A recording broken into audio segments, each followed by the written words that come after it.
I stopped, for there was a sudden stillness. The storm had passed, and, perhaps in sympathy with nature's silence, my heart seemed to cease to beat. But this was only momentarily, for suddenly the moonlight broke through the clouds, showing me that I was in a graveyard, and that the square object before me was a great massive tomb of marble, as white as the snow that lay on and all around it.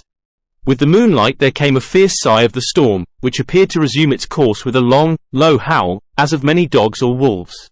I was awed and shocked, and felt the cold perceptibly grow upon me till it seemed to grip me by the heart.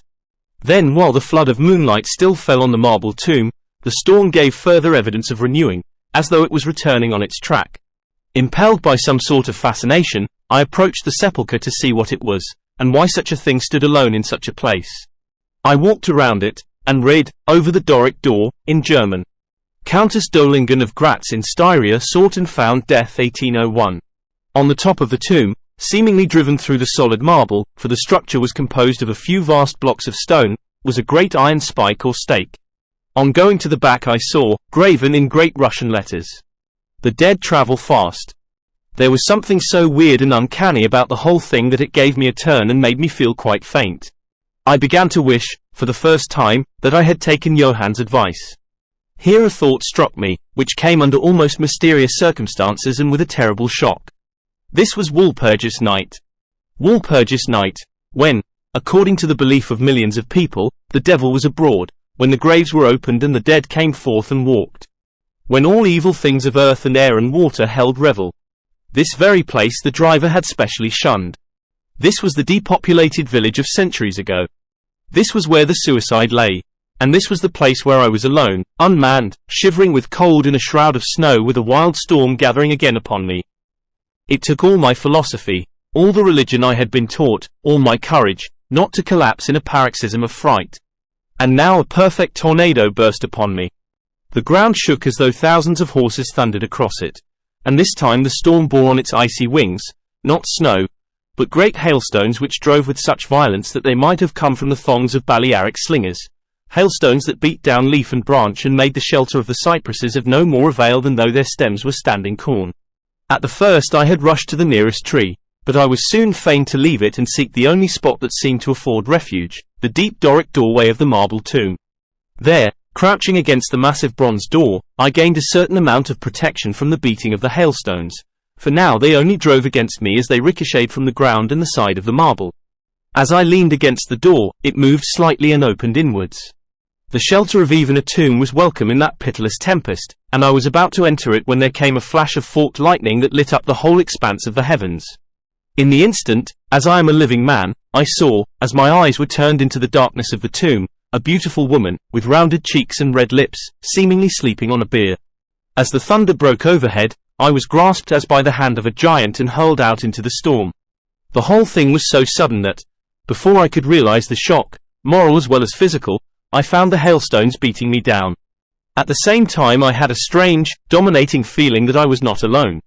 I looked towards the tomb.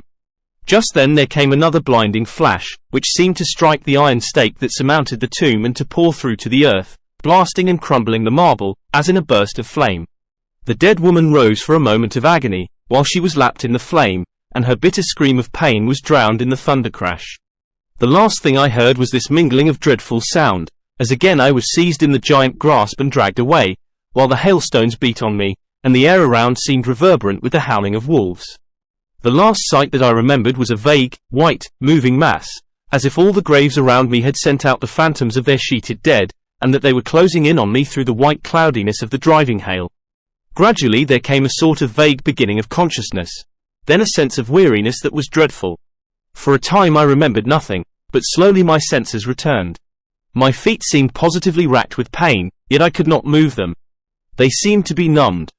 There was an icy feeling at the back of my neck and all down my spine, and my ears, like my feet, were dead, yet in torment. But there was in my breast a sense of warmth which was, by comparison, delicious. It was as a nightmare, a physical nightmare, if one may use such an expression, for some heavy weight on my chest made it difficult for me to breathe. This period of semi-lethargy seemed to remain a long time, and as it faded away I must have slept or swooned. Then came a sort of loathing, like the first stage of seasickness, and a wild desire to be free from something. I knew not what. A vast stillness enveloped me, as though all the world were asleep or dead, only broken by the low panting as of some animal close to me. I felt a warm rasping at my throat, then came a consciousness of the awful truth, which chilled me to the heart and sent the blood surging up through my brain. Some great animal was lying on me and now licking my throat. I feared to stir, for some instinct of prudence bade me lie still, but the brute seemed to realize that there was now some change in me, for it raised its head. Through my eyelashes I saw above me the two great flaming eyes of a gigantic wolf. Its sharp white teeth gleamed in the gaping red mouth, and I could feel its hot breath fierce and acrid upon me. For another spell of time I remembered no more. Then I became conscious of a low growl, followed by a yelp, renewed again and again. Then, seemingly very far away, I heard a holloa, holloa, as of many voices calling in unison. Cautiously I raised my head and looked in the direction whence the sound came, but the cemetery blocked my view. The wolf still continued to yelp in a strange way, and a red glare began to move round the grove of cypresses, as though following the sound. As the voices drew closer, the wolf yelped faster and louder. I feared to make either sound or motion. Nearer came the red glow, over the white pall which stretched into the darkness around me. Then all at once from beyond the trees there came at a trot a troop of horsemen bearing torches. The wolf rose from my breast and made for the cemetery. I saw one of the horsemen, soldiers by their caps and their long military cloaks, raise his carbine and take aim. A companion knocked up his arm, and I heard the ball whiz over my head. He had evidently taken my body for that of the wolf. Another sighted the animal as it slunk away, and a shot followed. Then, at a gallop, the troop rode forward, some towards me, others following the wolf as it disappeared amongst the snow-clad cypresses. As they drew nearer I tried to move, but was powerless, although I could see and hear all that went on around me. 2 or 3 of the soldiers jumped from their horses and knelt beside me. One of them raised my head, and placed his hand over my heart. "Good news, comrades," he cried. His heart still beats. Then some brandy was poured down my throat. It put vigor into me, and I was able to open my eyes fully and look around. Lights and shadows were moving among the trees, and I heard men call to one another. They drew together, uttering frightened exclamations, and the lights flashed as the others came pouring out of the cemetery pell-mell, like men possessed. When the further ones came close to us, those who were around me asked them eagerly, "Well, have you found him?" The reply rang out hurriedly, "No, no, come away quick, quick. This is no place to stay, and on this of all nights." "What was it?" was the question, asked in all manner of keys. The answer came variously and all indefinitely, as though the men were moved by some common impulse to speak, yet were restrained by some common fear from giving their thoughts. It, indeed, gibbered one, whose wits had plainly given out for the moment. "A wolf, and yet not a wolf," another put in shudderingly. "No use trying for him without the sacred bullet," a third remarked in a more ordinary manner. "Serve us right for coming out on this night. Truly we have earned our 1,000 marks," were the ejaculations of a fourth. "There was blood on the broken marble," another said after a pause. "The lightning never brought that there. And for him, is he safe? Look at his throat. See, comrades, the wolf has been lying on him and keeping his blood warm."